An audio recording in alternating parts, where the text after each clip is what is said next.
International health and social group की जानिब से बेहतर मुस्तकबिल के मौजू पर नेशनल कॉन्फ्रेंस का इनेकाद किया गया, जिसमें बड़ी तादाद में उलमाए कराम और सरकारी और गैर सरकारी इदारों के नुमाइंदों ने शिरकत की। ओस्लो की डिप्टी मेयर ने कोरोना की सूरत हाल पर शुरका को ब्रीफ किया। अकील कादिर की रिपोर्ट देखेंगे।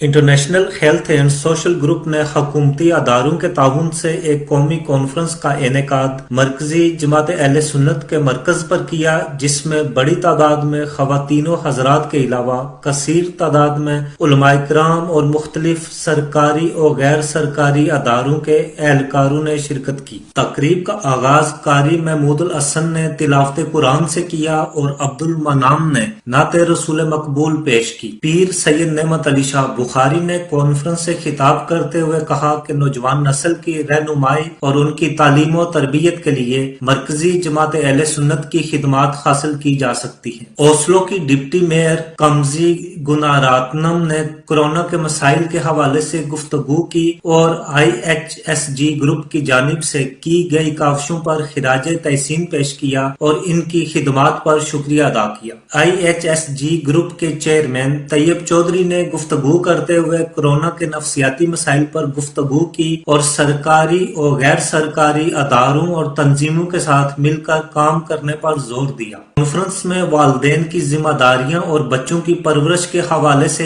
एक मुज़ाकरे का इख्तिमाम भी किया गया, जिसमें सेर हासिल गुफ्तगू की गई और शुरकाए महफिल की जानिब से किए गए सवालात के जवाबात भी दिए गए। मुज़ाकरे में जिन मुकर्रिरीन ने हिस्सा लिया उनमें अख्तर चौधरी, नसरीन इमरान, अली तैयब चौधरी और अंद्रियास कारर शामिल हैं। कॉन्फ्रेंस में जिन दीगर मुकर्रिरीन ने खिताब किया उनमें अन्नेलीसे क्रिस्टियानसन, लिउल मेखूनेन, मार्टिन थुफ्ट और मरूफ आलमदीन, डॉक्टर आदिल जाहिद शामिल हैं। तैयब चौधरी, अंद्रियास कारर और दीगर ने दुनिया न्यूज से गुफ्तगू करते हुए अपने ख्यालात का इजहार किया। इस कॉन्फ्रेंस का सबसे बड़ा मकसद तो यही था कि हमारे बच्चे जो इस मुल्क में पैदा हुए हैं उनसे उनके फ्यूचर के मतलब हम आपस में बात करें और डायलॉग हो आपस में।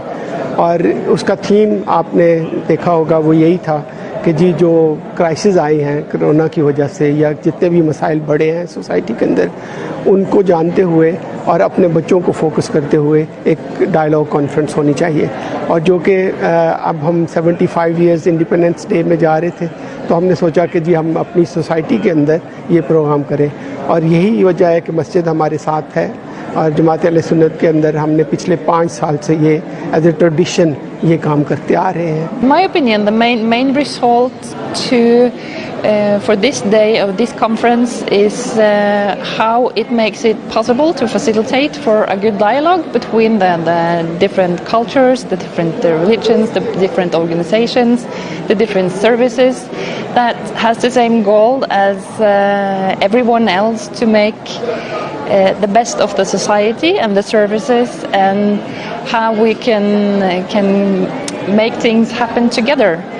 And when it happens in a mosque, it's also an important signal that we look across cultures and religions and stick to the main topic is how we will make the best together. I think it has been a very interesting conference, and I think the message for the general public is that a dialogue between civil society and religious community is important, and that it's something to learn for everybody of the importance of being able to talk together about difficult subjects like mental health, social control and how to treat minorities. Conference में शरीक तमाम मुकर्रिरीन को फूलों के गुलदस्ते पेश किए गए और पीर सैयद अशरफ शाह ने दुआ कराई।